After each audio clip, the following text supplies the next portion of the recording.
There is something genuinely terrifying about the human inability to say no.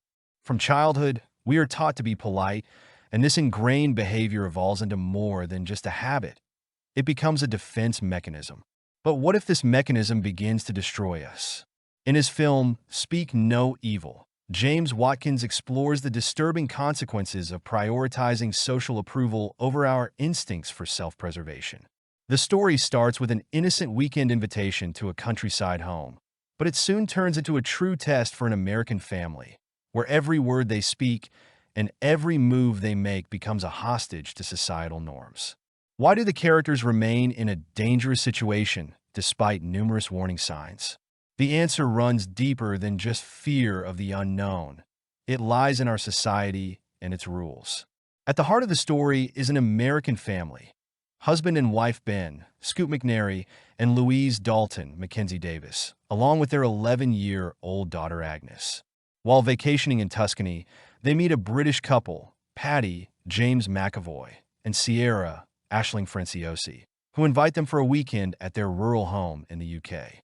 What begins as a friendly gesture soon spirals into a chilling ordeal filled with psychological manipulation and torment.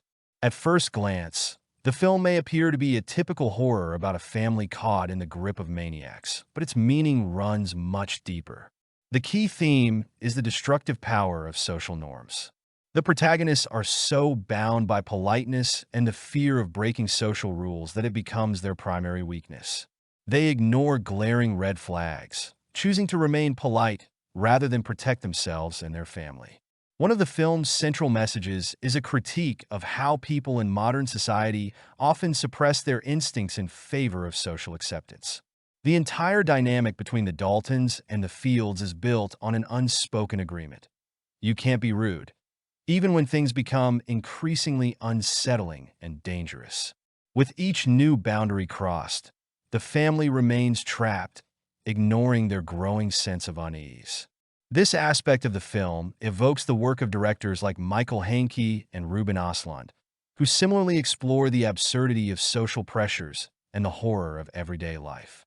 As James Watkins noted in an interview, social interactions can be so awkward and tense that they become a source of terror in themselves. And this is the essence. The audience watches in frustration as the characters continue to make the wrong choices simply because they fear being impolite or inappropriate. A central theme in the film is the passivity of the protagonists. The Daltons find themselves in several situations where their instincts scream at them to leave, yet they remain in the Fields' home. For instance, when they discover their daughter Agnes has been moved into Patty and Sierra's bed without explanation, the family decides to leave, but then returns because their daughter forgot her favorite toy. This return becomes their fatal mistake. This moment is a metaphor for how people often sacrifice their safety or comfort for trivial matters or societal expectations. The film highlights how our reluctance to offend others or appear rude can lead to disastrous outcomes. Another key theme is toxic masculinity and the identity crisis faced by the protagonist, Ben. Having lost his job, Ben feels useless and is drawn to Patty's assertive, aggressive behavior, an old-school model of masculinity that seems appealing to Ben. He believes that following Patty will restore his confidence and strength. However, this path proves to be a false one. The irony of the film is that it is Ben's wife, Louise, who displays true strength and determination in critical moments, shattering the stereotype of who should be strong in the family. The character's evolution is tied to their gradual realization that social masks and norms cannot protect them in extreme situations. Initially, the Daltons rely on their civilized behavior, but as the plot unfolds, it becomes clear that in a world where others use these norms against you, survival requires a different approach. The antagonists, Patty and Sierra, demonstrate how easily one can manipulate others' emotions by using social norms as a weapon.